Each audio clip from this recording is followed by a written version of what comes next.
Bíblia, na carta do apóstolo Paulo aos Romanos, capítulo de número 12, verso de número 1 a 8, nós estamos iniciando hoje a quarta parte, de 4 séries que foram feitas na carta do apóstolo Paulo aos Romanos. E essa última e derradeira série, ela tem por título Vivendo a Vida de um Cristão. Romanos, capítulo 12, verso 1 ao verso de número 8. Amém, irmãos? Romanos, capítulo 12, versículo de número 1 até o verso de número 8. Deus é tremendo, amém, irmãos? Irmãos, como que essa palavra falou ao meu coração? Vanessa hoje foi me acordar ali de tarde, e eu já estava acordado e ela entrou no quarto. Ela falou assim: homem, você está chorando, por que você está chorando? E eu disse para ela, eu dizia assim: olha, o Espírito Santo de Deus, ele está falando ao meu coração. Porque enquanto eu estava ali deitado, eu começava a meditar, e o Espírito Santo de Deus, ele começava a ministrar ao meu coração. E quando nós nos deparamos, irmãos, com o Espírito ministrando aos nossos corações, nós conseguimos ter a exata percepção de quanto miserável somos, do quanto necessitamos do agir das mãos de Deus e da misericórdia de Deus em nossas vidas. Amém, irmãos? Vamos ler o texto em nome de Jesus. Diz assim o texto sagrado: portanto, irmãos, pelas misericórdias de Deus, peço que ofereçam o seu corpo como sacrifício vivo, santo e agradável a Deus. Este é o culto racional de vocês. E não vivam conforme os padrões deste mundo, mas deixem que Deus os transforme pela renovação da mente, para que possam experimentar qual é a boa, agradável e perfeita vontade de Deus. Porque pela graça que me foi dada, digo a cada um de vocês, que não pense de si mesmo além do que convém. Pelo contrário, pense com moderação, segundo a medida de fé que Deus repartiu a cada um. Porque assim como num só corpo temos muitos membros, mas nem todos os membros têm a sua mesma função, assim também nós, embora sejamos muitos, somos um só corpo em Cristo e membros uns dos outros. Temos, porém, diferentes dons, segundo a graça que nos foi dada. Se é profecia, seja segundo a proporção da fé. Se é ministério, dediquemo-nos ao ministério. O que ensina, dedique-se ao ensino. E o que exorta, faça-o com dedicação. O que contribui com generosidade, o que preside com zelo, quem exerce misericórdia com alegria. Louvado e engrandecido é o santo nome do Senhor Jesus Cristo. Amém? Você pode se assentar em nome de Jesus.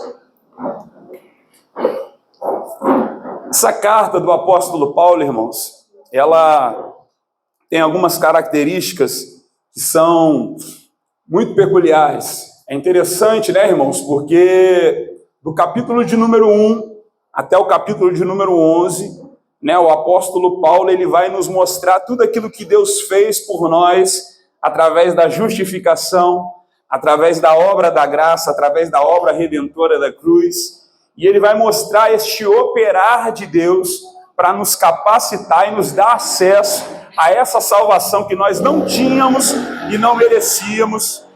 Oh, glória! E continuamos a não merecer. Mas quando chega, irmãos, no capítulo de número 12 em diante, o apóstolo Paulo, ele muda, ele desenvolve uma nova temática.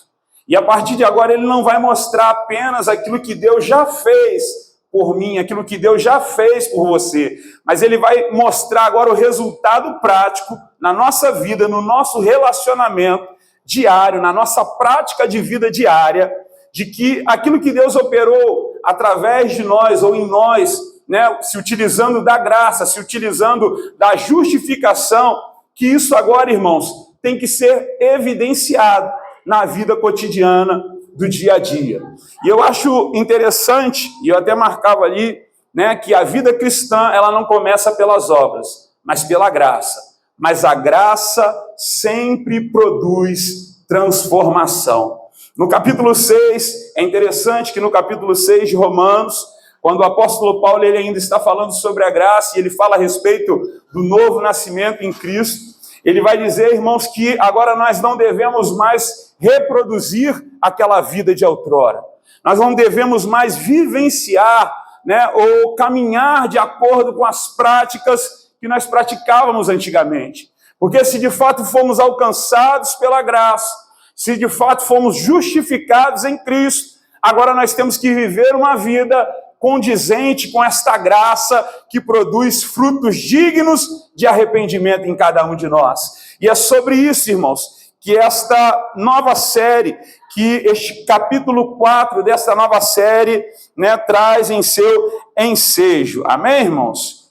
Eu gostaria, irmãos, dentro deste contexto, iniciar e falar com os irmãos a respeito de 3 temas nesta noite. O primeiro tema, irmãos, é o relacionamento de Deus, Começa com a nossa vida, quando a nossa vida sobe ao altar. Versículo de número 1 e versículo de número 2. Portanto, irmãos, pelas misericórdias de Deus, peço que ofereçam o seu corpo como sacrifício vivo, santo e agradável a Deus. Este é o culto racional de vocês. E não vivam conforme os padrões deste mundo, mas deixem que Deus os transforme pela renovação da mente, para que possam experimentar qual é a boa, agradável e perfeita vontade de Deus. Eu acho interessante, irmãos, porque a linguagem do apóstolo não é uma linguagem que é pautada na lei. Ele não se utiliza da lei para repreender a igreja e fazer o convite à igreja, para a igreja se apresentar diante do altar de Deus como sacrifício vivo e agradável. Ele faz, irmãos, aqui uma petição, ele roga, ele fala a respeito da misericórdia de Deus e ele pede aos irmãos.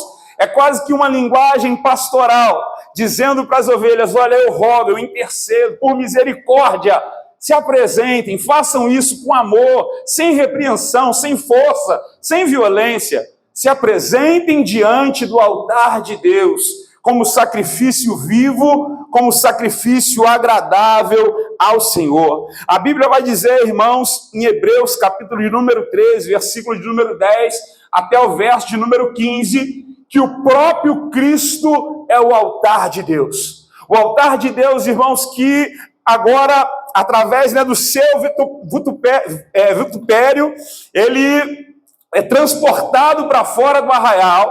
E agora, irmãos, este altar de Deus, ele vai agora queimar todo o holocausto, ele vai queimar tudo aquilo que é sacrificado.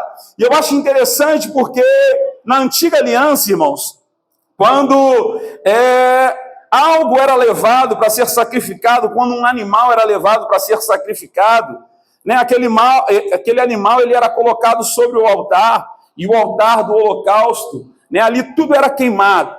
Aquilo que não virava cinza subia como incenso. Aquilo que não subia como incenso era aspergido. E nada se tinha sobra, nada era destinado aos sacerdotes. Tudo aquilo dali, irmão, subia e era entregue diretamente a Deus. E eu acho interessante porque na carta aos Hebreus, o autor ele vai dizer algo interessante, ele vai dizer que agora o sacrifício vivo, que é o homem, ele vai, mas ele não morre, ele volta de lá vivo, porque ele volta agora vivo. Oh, glória! Ele volta agora vivificado em Cristo, irmãos. E todos os dias, irmãos, nós somos levados, todos os dias nós somos impelidos, movidos pelo Espírito a irmos ao altar de Deus. E lá no altar de Deus, este holocausto acontece. Esse sacrifício vivo e agradável, ele acontece. E todos os dias, irmãos, nós voltamos de lá vivos e vivificados. Mas a velha natureza, a natureza do pecado, irmãos, todo dia ela morre. E nós voltamos de lá uma nova vida, um novo ser.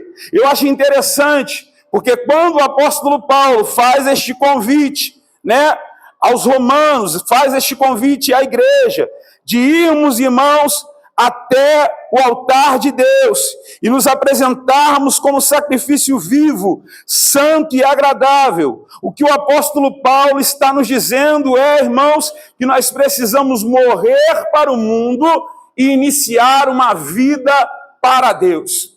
Pare para pensar, irmãos. Quem quer ir no altar de Deus, morrer e apagar a história do homem natural, do homem do pecado? É difícil isso, irmãos. Né? Às vezes a gente fala assim, a gente analisa as coisas sobre a ótica, a perspectiva, né, fria da lei, e a gente lê a Bíblia assim, sem olhar com um olhar espiritual, com um olhar de mais íntima profundidade, e a gente passa batido e a gente não percebe, irmãos.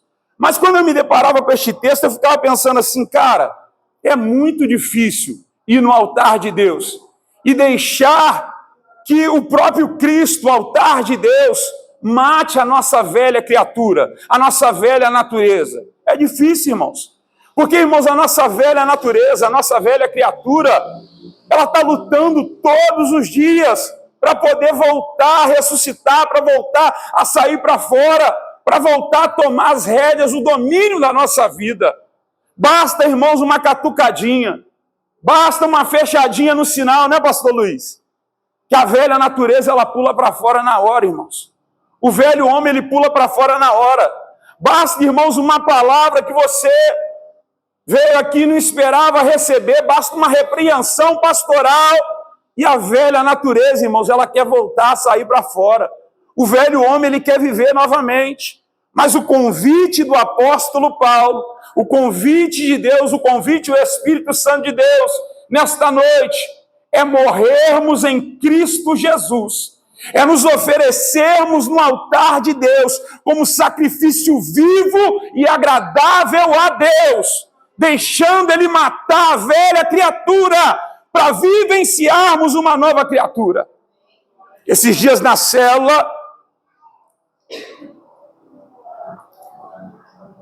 estávamos ali conversando, na célula aqui do Vila Rica, eu não me lembro qual das irmãs, não me lembro se foi a irmã Amanda, se foi a irmã Ellen, mas alguém dizia assim, olha, acho que foi, não sei se foi a irmã Lúcia, estou na dúvida, amém? As irmãs me ajudem aí. Mas alguém dizia assim, olha, pastor, né? Acho que era até o pastor Sideu, o pastor Luiz que estava lá.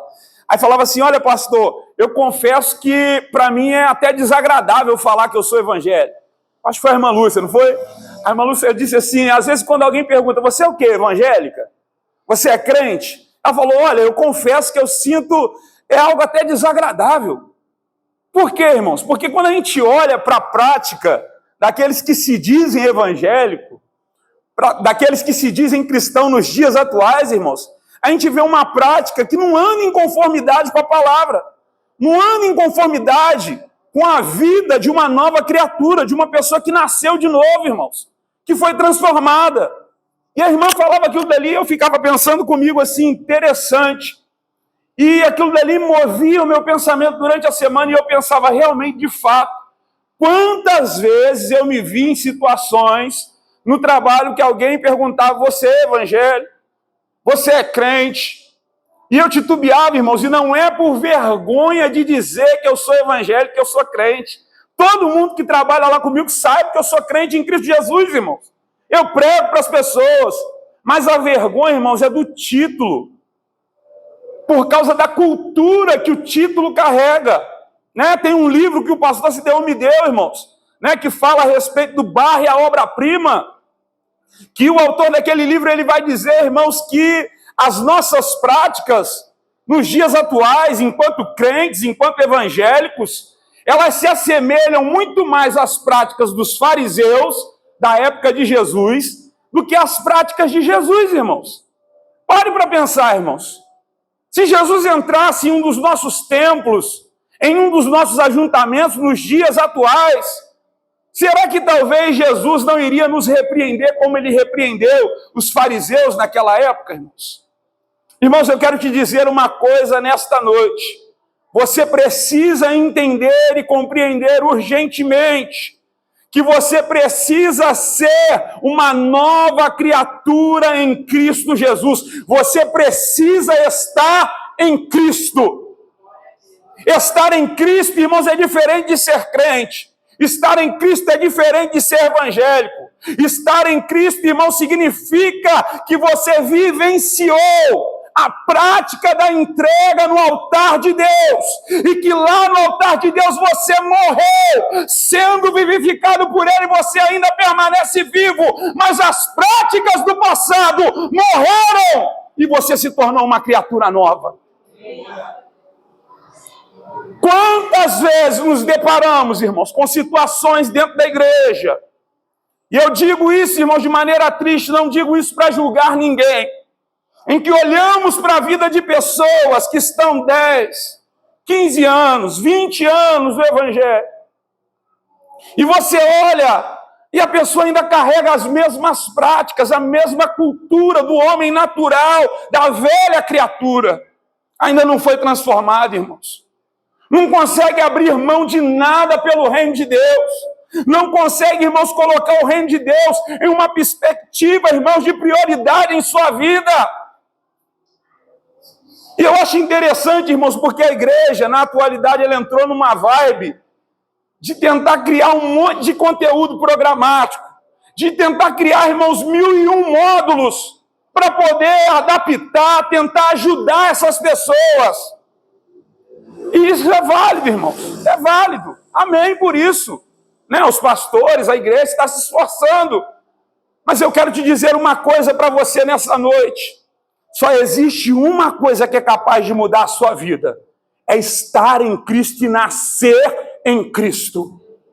Se você não estiver em Cristo, se você não nascer em Cristo, você vai vir dia após dia dentro da igreja, mas não vai haver mudança na sua vida. A velha criatura vai continuar vivendo, e todas as vezes que a velha criatura quiser se assentar no trono do seu viver, que é o seu coração, ela vai se assentar, e você vai ouvir a voz dela, e vai dar vazão ao desejo e à vontade dela. Deus, nesta noite, Ele não está à procura de crentes. Deus não está à procura de evangélicos. Deus não está à procura de cristãos. Deus está à procura de homens e mulheres que estão em Cristo e que nasceram nele como novas criaturas. Oh, Espírito Santo de Deus. Espírito Santo de Deus, louvado e engrandecido é o teu santo nome, Jesus. Oh, Jesus. Em qual altar o cristão oferece a sua vida? A resposta clara é no altar que é Cristo. Hebreus 13:10 diz: temos um altar de que não tem direito de comer os que servem ao tabernáculo. Portanto, ofereçamos por ele a Deus sacrifício de louvor, isto é, o fruto dos lábios que confessam o seu nome. Irmãos, eu estou na igreja não é para agradar o pastor Sideu, não é para agradar o pastor Luiz. Eu estou na igreja, irmãos, não é para poder agradar o meu ego, a minha vontade, o meu ser. Eu vou na célula, irmãos, não é para poder cumprir tabela.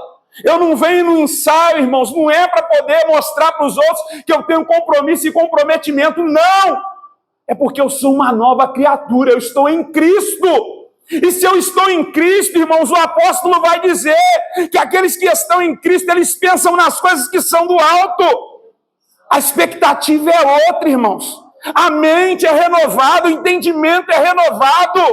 Metanoia, aleluia, é uma nova revelação do entendimento. Você passa a olhar as coisas com uma nova perspectiva.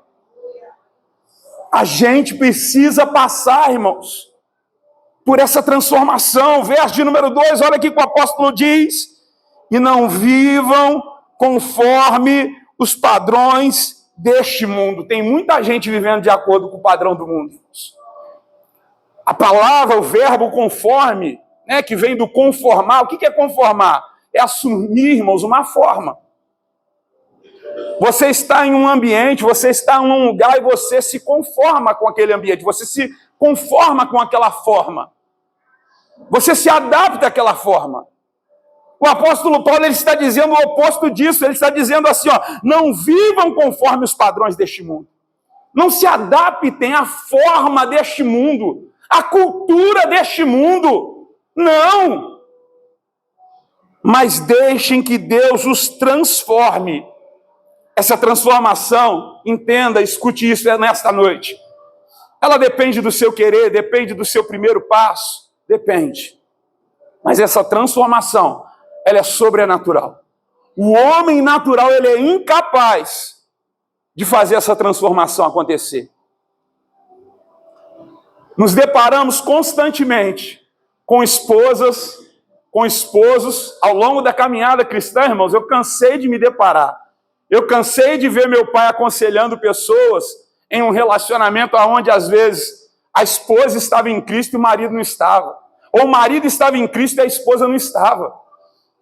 Irmãos, e eu cansei de ver as pessoas tentando fazer a obra que só Deus pode fazer. Depende do querer, depende da vontade da pessoa, depende, irmãos. Mas essa obra, irmãos, ela é para Deus fazer. Olha aqui que o apóstolo vai dizer. Mas deixem que Deus os transforme pela renovação da mente, para que possam experimentar qual é a boa, agradável e perfeita vontade de Deus. Existe um convite, existe uma voz que te clama nesta noite para desfrutar de um momento no altar de Deus. Talvez este momento não seja um momento agradável para a sua carne, porque lá no altar de Deus, você vai ser o sacrifício e o holocausto vai consumir a sua velha criatura. Mas eu quero te dizer uma coisa nesta noite, que quando você sair lá do altar de Deus, que é Jesus Cristo, você vai ser uma nova criatura, transformado na mente, no entendimento, e as coisas vão passar a fluir de forma natural, irmãos. Eu dizia para o Rafael, esses dias atrás, eu chegava aqui no ensaio, o Rafael falava comigo, você viu o resultado do jogo? Eu gosto de jogo, irmão, não tem nada a ver, né? Gostar de futebol, a gente gosta de futebol. Eu gosto, pastor Luiz gosta, pastor Cideu gosta. Todo mundo aqui adora futebol, eu gosto de futebol, irmãos. Mas, irmãos, eu dizia para o Rafael, eu falei assim, rapaz, está acontecendo alguma coisa comigo. Porque antigamente, dava o horário de jogo, eu ia para a igreja, mas eu ficava mexido, agora eu já não estou mais sentindo isso. E eu orei por anos pedindo para Deus trabalhar nisso na minha vida. Sabe o que acontece, irmãos? Essa renovação do entendimento, essa renovação da perspectiva da mente, que o altar de Deus ele causa na sua vida, é algo tão profundo, porque as coisas vão acontecendo, você vai sendo moldado em espírito e você nem percebe. Não é algo forçado, irmãos. É algo que o seu coração ele começa a se abrir para Deus. Você começa a sentir sede de Deus. Você começa a sentir vontade de estar com Deus. O pastor Luiz ontem brincou comigo aqui fora. Ele falou assim, olha, sexta-feira que vem vai ter uma vigília. Se você fosse estar de férias, você fosse estar de folga, eu ia te chamar. Na hora eu virei e falei para ele, pastor, eu vou. Cheguei em casa e falei para Vanessa, sexta-feira vigília, eu vou. Sabe por quê, irmãos? O meu prazer é estar na presença de Deus e me envolver com as coisas de Deus. Se alguém está em Cristo, nova criatura é, irmãos. As coisas velhas, os prazeres velhos, aquilo lá no mundo que te dava prazer, ficou para trás. O seu prazer agora é se envolver no amor e nas coisas do reino. Ah, meu irmão, tem gente perdendo, irmãos, lugar na mesa, tem gente perdendo oportunidade de estar aos pés de Jesus, porque está preocupado com tanta coisa. Mas Deus te trouxe aqui nesta noite e Ele te convida a subir no altar de Deus. Sobe no altar de Deus nessa noite. Sobe no altar de Deus. Eu falo isso nessa noite para você com todo o amor do meu coração. Sobe no altar de Deus, irmã Jussara. Sobe no altar de Deus, irmão Eduardo, em nome de Jesus. Sobe no altar de Deus, irmã Tereza. Sobe no altar de Deus, vai doer, vai doer. Porque quando o processo de transformação começa a acontecer, irmãos, o oleiro ele vai moldando o vaso, não é na forma que o vaso quer se desenvolver. Ele molda na forma que ele quer, irmãos. Se tiver que quebrar, ele quebra. Se tiver que amassar e fazer de novo, ele faz de novo. Mas quando o vaso agora está posto em pé, está formado, ele é vaso para a honra, ele é vaso para a glória de Deus, irmãos. Amém? Deus quer te fazer um vaso para a honra, para a glória dele nesta terra. Oh, aleluia! Espírito Santo de Deus. Irmãos, esse estar em Cristo, esta vida em Cristo, irmãos, ela causa uma rendição tão grande no nosso espírito, irmãos. Uma rendição tão grande, irmãos, que a nossa vida vai sendo moldada. Aqueles que nos cercam começam a achar que a gente se tornou bobo. Eu me lembro que um dia o pastor Sideu estava conversando comigo e ele me disse assim, meu pai era um homem muito nervoso, mas quando ele aceitou Jesus, ele se tornou um homem tão manso que minha mãe até se aproveitava da situação. E eu fiquei me lembrando, irmãos, porque lá em casa foi mais ou menos parecido. O meu pai também era um homem, irmãos, não é que ele era um homem bravo, mas meu pai era um homem assim que ele vivia pro mundão, irmãos. O negócio do meu pai era estar no botequim todo dia, enchendo a cara, né? Curtindo com os amigos. Depois que meu pai aceitou Jesus, irmãos, a vida do meu pai era com a família. A vida do meu pai era no monte, a vida do meu pai era na igreja, na oração. E as pessoas olhavam para ele, a própria família dele olhava para ele, irmã Amanda, dizia assim, cara, César está ficando muito bobo, o cara está ficando bocó. É uma rendição, irmãos, estar em Cristo é uma rendição completa. É uma rendição, irmãos, tão completa e tão profunda. É um ato de adoração tão profundo, irmãos, que você perde o controle da sua vida. Você para, irmãos, de querer assumir o controle da sua vida e começa a entregar o controle da sua vida nas mãos de Jesus. E isso, irmãos, vai provocar algo tão profundo. Porque, irmãos, só essa rendição, só esse estar em Cristo, só essa nova vida em Cristo nos permite viver em comunidade. O segundo tópico que eu quero trabalhar com vocês é que o relacionamento com a igreja exige humildade e consciência de que fazemos parte de um só corpo. Verso de número 3 ao verso de número 5, diz assim o texto: porque pela graça que me foi dada, digo a cada um de vocês, que não pense de si mesmo além daquilo que convém. Vou abrir um parênteses aqui, vou perguntar para vocês, sejam sinceros comigo. A gente tem o costume de pensar que a gente é mais do que aquilo que a gente realmente é? Tem ou não? Não? Tem ou não tem? Eu, irmãos, vou ser sincero para vocês, tem hora que eu me acho a última bolachinha do pacote. Tem hora que eu me acho o último negão da terra. Olha o que o apóstolo Paulo está falando, irmãos. Não pense de si mesmo além do que convém. Pelo contrário, pense com moderação, segundo a medida da fé que Deus repartiu a cada um. Porque assim como num só corpo temos muitos membros, mas nem todos os membros têm a mesma função, assim também nós, embora sejamos muitos, somos um só corpo em Cristo e membros uns dos outros. O relacionamento com a igreja exige humildade e consciência de que fazemos parte de um só corpo. Abre a sua Bíblia aí em Mateus.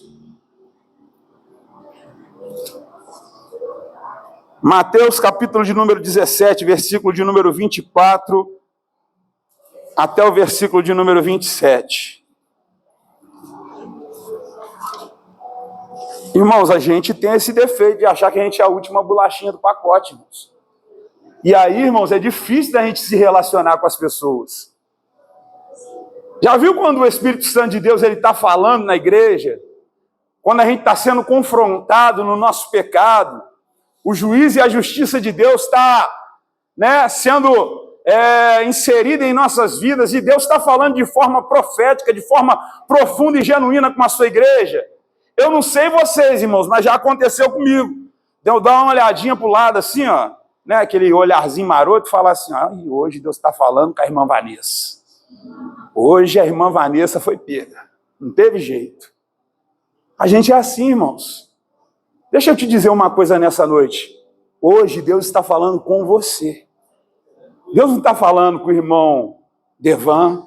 Deus não está falando com a irmã Laila. Deus não está falando com a irmã Wanda. Deus Deus está falando é com o presbítero Júlio.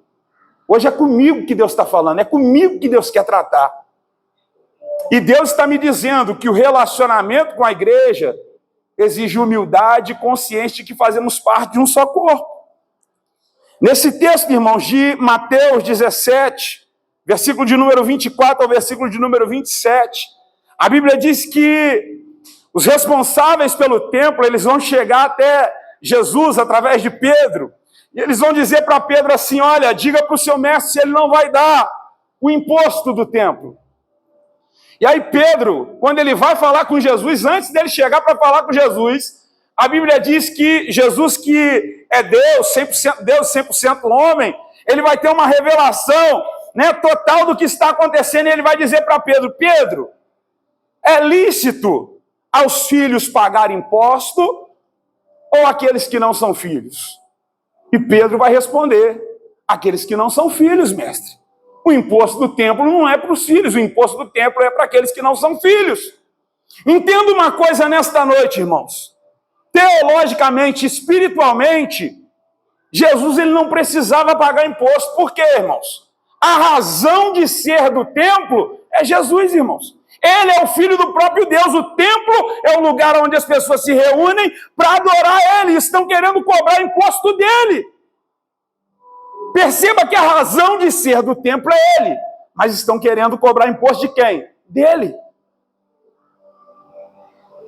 Em um sentido, irmão, geográfico, em um sentido, né, físico e terreno, Jesus ele é filho, ele é descendência de Davi. Quando Davi enfrenta lá o gigante, ele faz uma pergunta. O que vai ganhar o homem que enfrentar esse gigante? O que os irmãos dele vão dizer para ele? Ó, você e a sua família nunca mais vai precisar pagar imposto em Israel. Ou seja, Jesus é filho, Jesus é descendência de Davi. Ele não precisava também pagar imposto. Espiritualmente, fisicamente, ele não precisava. Só que a Bíblia vai dizer que Jesus se volta agora para Pedro e diz assim, Pedro, para não causar escândalo, para não servir de pedra de tropeço para ninguém, Pedro, vai lá, pesca um peixe, dentro do peixe tem moeda, vai lá e paga o imposto. Nós estamos vivenciando, irmãos, um evangelho, uma cultura gospel.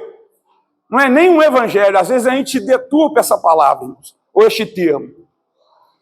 Nós estamos vivenciando uma cultura gospel, aonde, irmãos, nós nos achamos no direito de sempre ter a razão, de sempre vencer, de sempre sair por cima, de sempre, irmãos, a nossa vontade ser a mais adequada, ser a aceitável. Nós estamos vivenciando uma cultura, irmãos, aonde se eu tenho a razão, eu bato o pé, eu brigo, e eu tenho a razão é do jeito que eu quero. Nós estamos vivenciando uma cultura, irmãos, do sabor de mel. Vocês se lembram do louvor, sabor de mel? Tem sabor de mel, né? A minha vitória hoje tem sabor de mel. Tem problema o sabor de mel? Não tem problema. O problema é você falar que aquele que não passou na prova contigo e não te ajudou, vai se arrepender, irmãos. Misericórdia. A Bíblia fala que quando as mulheres de Davi e os filhos e os bens foram saqueados, Davi foi lá buscar novamente e recuperar aquilo que era seu. E houveram homens que não puderam atravessar o riacho, o ribeiro de Besor, irmãos. O que Davi fez quando ele atravessou e conquistou a vitória? Ele repartiu igualmente para quem não conseguiu atravessar e para quem atravessou e lutou. Sabe o que é isso, irmãos? Um homem segundo o coração de Deus. Nós estamos vivenciando, irmãos, uma lógica, uma cultura onde a minha vontade é a que impera. Onde o meu desejo é o que impera. Se eu tenho a razão, eu não tenho por que ceder. Deixa eu te falar uma coisa nessa noite. Você está precisando visitar o altar de Deus. Você está precisando se entregar no altar de Deus como sacrifício. Você está precisando ser moldado por Cristo. Você está precisando deixar que Deus mate a sua velha criatura para que nasça uma nova criatura. Jesus tinha direito, irmão. Jesus tinha razão. Jesus estava com a lei dos homens e a lei de Deus ao lado dele. Mas ele vai dizer para os discípulos, para que nós não venhamos servir de pedra de tropeço, vai lá e paga o imposto. Irmão, para fazer isso daqui é só quem nasceu de novo. É só quem está em Cristo, irmãos. Só quem está em Cristo faz isso daqui, irmãos. Só quem está em Cristo abre mão dos direitos. Só quem está em Cristo, irmãos, abre mão da necessidade de estar por cima, de estar certo. Irmãos, eu vou falar para você, a vida numa comunidade cristã, vocês sabem disso melhor até do que eu. Não é fácil, irmãos. Não é fácil, porque aqui, irmãos, eu acredito que igualmente lá em Barra Mansa, né, irmão William? Aqui, irmãos, está cheio de pessoas imperfeitas. Aqui, irmãos, me perdoe dizer, tem pessoas que falam mentira. Aqui tem pessoas, irmãos, que têm inveja. Aqui tem pessoas, irmãos, que têm o ego exacerbado. Aqui tem pessoas que têm orgulho. E Deus está falando contigo, Deus está falando comigo. Aqui tem pessoas, irmãos, que são controladoras, tem pessoas que são manipuladoras. Na comunidade do santo tem tudo quanto é tipo de pessoa, irmãos. E para a gente viver na comunidade do santo, congregar junto, viver uma vida relacional em Cristo, você precisa ter nascido de novo. Se você não nasceu de novo, você não vai conseguir viver na comunidade dos santos, irmãos. Esquece. A igreja vai deixar de ser lugar para você se você não nasceu de novo. Por que está cheio de desigrejado aí, irmãos? Porque o cara, ele recebe uma palavra do pastor que ele não gosta, ele recebe um direcionamento do pastor que ele não gosta, aí ele busca um texto isolado da Bíblia que fala para ele, o que faz ele acreditar que ele não precisa viver na congregação dos santos. E aí ele diz assim, não, eu posso viver e adorar a Deus lá na minha casa. O apóstolo Paulo diz assim, olha, não deixem de congregar. Não deixem de congregar, porque só na congregação a graça de Deus que foi gerada na sua vida, ela é evidenciada no seu relacionamento com o seu irmão. Porque o relacionamento com o seu irmão, ele mostra se de fato a velha criatura morreu ou se ela continua viva ainda, irmãos. Oh, meu Deus. Oh, Espírito Santo de Deus. Oh, aleluia, aleluia, aleluia. Eu estava conversando aqui, irmãos, antes do culto, com a Jussara, com o Rafael e com o Devan, Ministério de Louvor, nós estávamos falando aqui, nos preparando para a festividade da igreja. Eu dizia para a Jo, eu brincava com ela, falava assim, o dia da festividade é o dia do meu aniversário, eu já estava com algumas coisas preparadas, programadas. Quarta-feira, aniversário da Vanessa, quinta-feira, ensaio do Ministério de Louvor. O dia que eu me planejei é o dia da festividade. Rafael vai estar afastado, não tem como abrir mão, não tem como sair. E aí o Espírito Santo de Deus, essa tarde, ele ministrava o meu coração e ele dizia assim, só uma nova criatura abre mão da vida para vivenciar o propósito do reino. Precisamos, irmãos, começar a abrir mão da nossa vida, do nosso querer, das nossas vontades, irmãos, para vivenciar o propósito do reino, irmãos. Se alguém está em Cristo, nova criatura é, irmãos. Nova criatura é, irmãos. Oh, Espírito Santo de Deus, Deus está falando com pessoas aqui nesta noite. Quantas pessoas, irmãos, estão dentro da igreja amarguradas, não querem mais fazer a obra, não querem mais, irmãos, se dedicar ao serviço da obra, da comunidade dos santos, porque se magoou com alguém. Ah, mas eu tinha razão. Eu tenho certeza, irmãos, eu acredito que você tinha razão. Mas eu quero te convidar nesta noite a começar a analisar e a olhar as coisas de uma perspectiva diferente. Deus não te chamou para ter a razão, Deus te chamou para morrer como velha criatura e nascer como novo homem.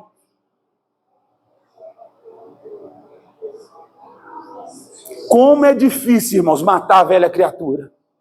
Como é difícil, irmãos, matar o velho homem. E o velho homem, irmãos, ele é miserável. O velho homem, irmãos, ele é manipulador, ele é controlador. O velho homem, ele é invejoso. O velho homem, irmãos, ele é falho. O velho homem, irmãos, ele olha para si, acha que é uma coisa que não é. Olha aqui que o apóstolo Paulo está falando. Olha, quando vocês forem olhar para vocês, não se julguem ser maiores do que aquilo que realmente vocês são. O que ele está dizendo é o seguinte, olha, não acredita que você é a última bolachinha do pacote, não, pelo amor de Deus. Olhe para vocês com um olhar de realidade. Irmão, se a gente olhar para a gente com um olhar de realidade... Eu estava ali na minha cama hoje, eu não falei para ela por que eu estava chorando. Mas eu estava chorando porque enquanto o Espírito Santo de Deus falava comigo, ele me fazia eu me olhar com um olhar de realidade. Irmãos. Eu falei assim, como pode Deus me amar? Tão miserável, tão pecador, tão desgraçado, irmãos, homem que sou. Como pode Deus permitir eu louvar a Ele e a presença de Deus se fazer real? Como pode Deus permitir eu falar da palavra e ser usado e através de mim almas serem alcançadas?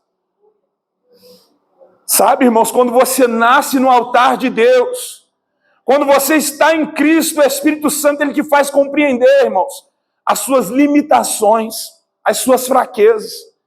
E você se coloca, irmãos, numa perspectiva que você começa a olhar exatamente como você é. Irmãos, e a gente, carne podre é a gente, irmãos. Homem miserável é a gente, irmãos. A gente é falho. Pensa numa pessoa falha, é a gente, irmãos. Aleluia. Oh, Jesus. Mas o apóstolo, ele vai dizer algo sobrenatural, ele vai dizer assim, olha...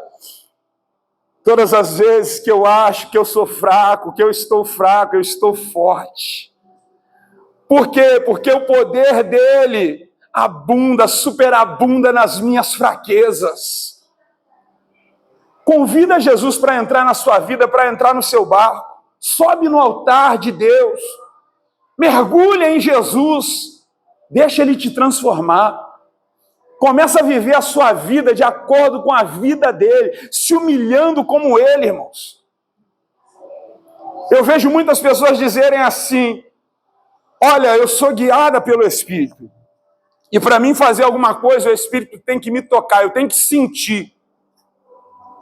Anote isso daí para você replicar lá na sua célula. Ser guiado pelo Espírito não é um sentimento. Preste atenção nisso, ser guiado pelo Espírito não é um sentimento, é uma decisão. Sabe por que é uma decisão? Porque quando Jesus foi ter com Pedro, e Pedro tinha negado Jesus, é a passagem da segunda pesca maravilhosa.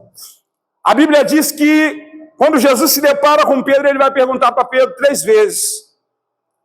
Pedro, tu me amas? Amor ágape, amor sacrificial, né, pastor Luiz? Eu me lembro que o pastor Luiz pregou sobre isso aqui na igreja. Pedro 3 vezes vai responder com amor eros. Eu te amo, Senhor. Por quê? Porque Pedro, irmãos, ele só podia dar aquilo que ele tinha para dar. E o que ele tinha para dar era o amor eros.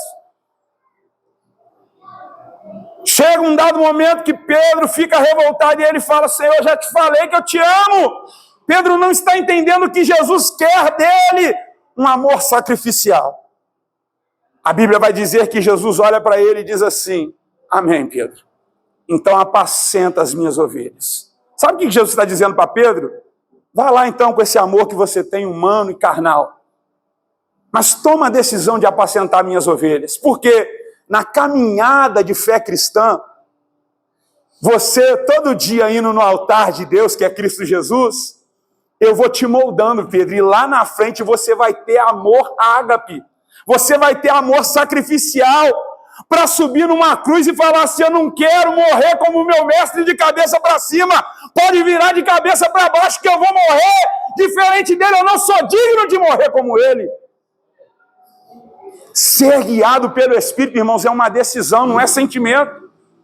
Se você ficar esperando sentimento para perdoar quem você tem que perdoar, você não vai perdoar. Se você ficar esperando sentimento para se humilhar, descer na olaria de Deus, você não vai descer na olaria, irmãos. É uma decisão.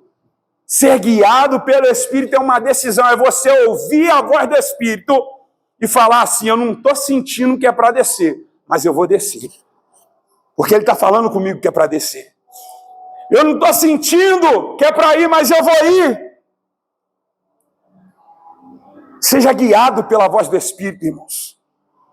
Oh, aleluia, aleluia, aleluia, aleluia, aleluia. Chegou o tempo, irmãos, de abrirmos mão da nossa razão. Chegou o tempo, irmãos, de abrirmos mão do nosso orgulho para vivenciar uma vida de relacionamento na comunidade dos santos. Só vivenciando uma vida de relacionamento na comunidade dos santos, nós estamos aptos, irmãos, a desfrutar daquilo dali, ó. O relacionamento com Deus se manifesta servindo a igreja com fidelidade. Já estou terminando. Verso de número 6 a 8, diz assim o texto: temos, porém, diferentes dons, segundo a graça que nos foi dada. Se é profecia, seja segundo a proporção da fé. Se é ministério, dediquemo-nos ao ministério. O que ensina, dedique-se ao ensino. O que exorta, faça-o com dedicação. O que contribui com generosidade. O que preside com zelo. Quem exerce misericórdia, com alegria. Irmãos, eu acho interessante porque o apóstolo Paulo ele fala sobre o relacionamento com Deus. Depois ele vai falar do relacionamento da igreja, o relacionamento com os homens, né? Nessa questão de evidenciar a graça que em nós foi gerada. E por último, irmãos, ele vai tratar da questão dos dons espirituais e ministeriais. Pode parecer, irmãos, uma cronologia, uma ordem gerada pelo acaso, mas não é, irmãos, não é uma ordem do acaso. É uma ordem espiritual, profética e de sabedoria da parte de Deus. Porque o homem, irmãos, que não foi gerado no altar de Deus, o homem e a mulher que não está em Cristo, ele é incapaz de viver uma vida em comunidade. E aquele que não vive uma vida em comunidade, ele não pode exercer os dons ministeriais e os dons espirituais, irmãos. Deus, ele dá dons espirituais, Deus, ele dá dons ministeriais, para que você sirva a pessoas, irmãos. Existem pessoas que oraram durante tanto tempo pedindo a Deus palavra, pedindo a Deus dom de cura, dom de visão, revelação, palavra profética, palavra de sabedoria, né? Oraram, pediram a Deus tanto tempo isso, pediram, irmãos, o dom de ensinamento para se tornar mestre na palavra. Mas não foram no altar de Deus. Não tiveram, irmãos, a velha natureza morta, não conseguem vivenciar uma vida de comunidade, uma vida de relacionamento com os santos. Como que você vai exercer os dons espirituais e ministeriais se você não é uma nova criatura e é incapaz de vivenciar uma vida com seu irmão? O grande defeito dos fariseus da época de Jesus é que eles transformaram a fé e a razão de ser do templo em algo que era solícito à vontade e ao querer deles, irmãos. E quando a gente faz isso, a gente corre um grande perigo, irmãos, de abdicar da missão. Quando você olha aquele texto de Marta e Maria, você vai perceber claramente o que é isso, irmãos.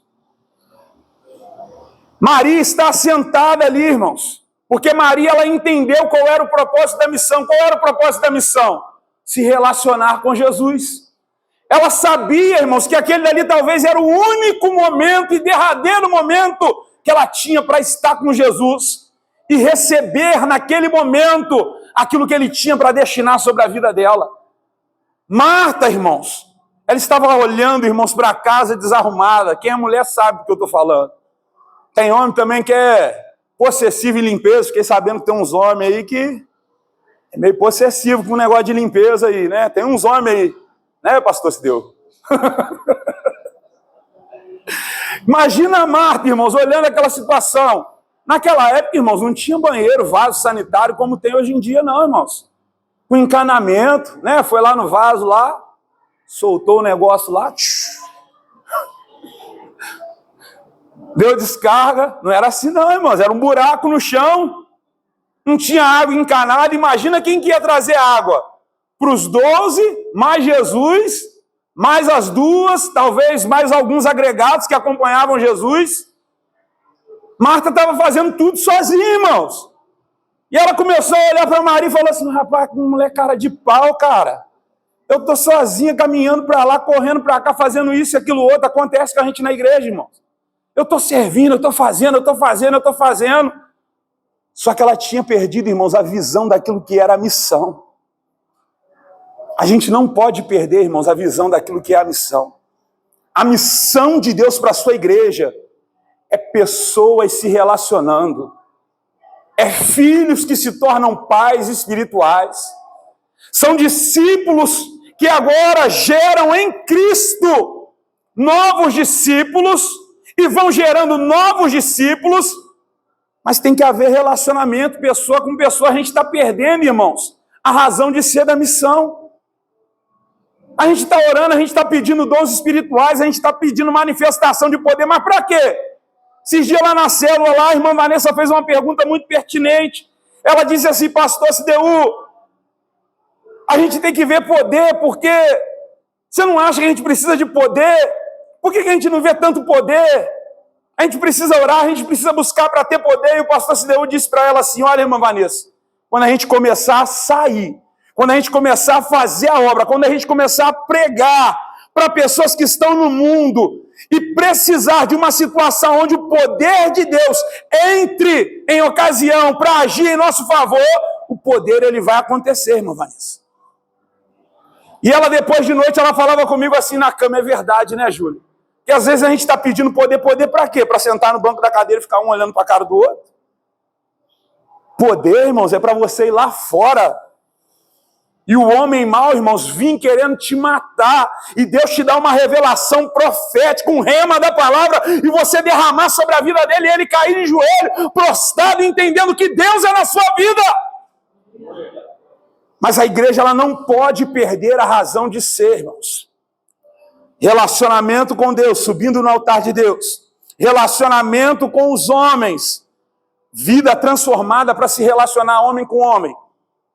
E por último, na ordem cronológica, o apóstolo agora está falando de dons espirituais. E ele está dizendo: olha, não tem um maior do que o outro. Ninguém. A irmã Jussara não é maior do que o presbítero Júlio não é maior do que a irmã Jussara. O Devan não é maior do que a Vanessa não é maior do que o Devan. Não tem, irmãos, no reino de Deus não tem isso. Deus usa todos, irmãos, de igual forma. Mas temos que entender, irmãos, que os dons servem a um propósito. Não perca a razão de ser deste propósito. Amém? Fique de pé em nome de Jesus. Romanos 12, do 1 a 8, apresenta uma progressão espiritual muito clara. Primeiro, Deus transforma a nossa relação com Ele por meio da consagração. Depois transforma a nossa relação com os irmãos por meio da humildade e da unidade. E por fim, transforma a nossa participação na igreja por meio dos dons e serviço. Uma igreja forte, ela é formada por pessoas que vivem no altar, caminham em humildade e servem com fidelidade ao propósito de Deus. Amém? Eu quero orar pela sua vida nesta noite. Você que ao ouvir essa mensagem, o Espírito Santo te tocou e falou para você assim: olha, tem umas coisinhas aí que ainda precisa morrer, hein? Quero orar por você. Não tenha vergonha, irmãos. Não tenha vergonha. Não deixe de receber a sua vitória nesta noite. Eu quero orar por você e eu quero dizer para você nesta noite. A Bíblia diz, irmãos, que os humilhados, eles serão exaltados. E não é essa exaltação terrena, irmãos, que a cultura prega e nos diz. É uma exaltação que vem da parte de Deus, irmãos. Deus vai te colocar sobre uma perspectiva espiritual, um novo posto, um novo chamado para a sua vida nesta noite. Eu quero orar por você que se sentiu tocado e que entendeu que precisa passar no altar de Deus. Entendeu que precisa morrer as suas vontades, a sua razão, o seu interesse, o seu querer, para vivenciar o interesse e o querer do reino dele. E alguém que está disposto agora a usar os dons que Deus te deu em prol do ministério, em prol do reino. Eu quero orar por você. Tem alguém que deseja receber oração? Nesta noite, venha na frente, em nome de Jesus. A nossa irmã Jussara, ela vai ministrar aqui um louvor rapidinho. Em nome de Jesus, vou pedir a ajuda do pastor Cideu e do pastor Luiz para orar pela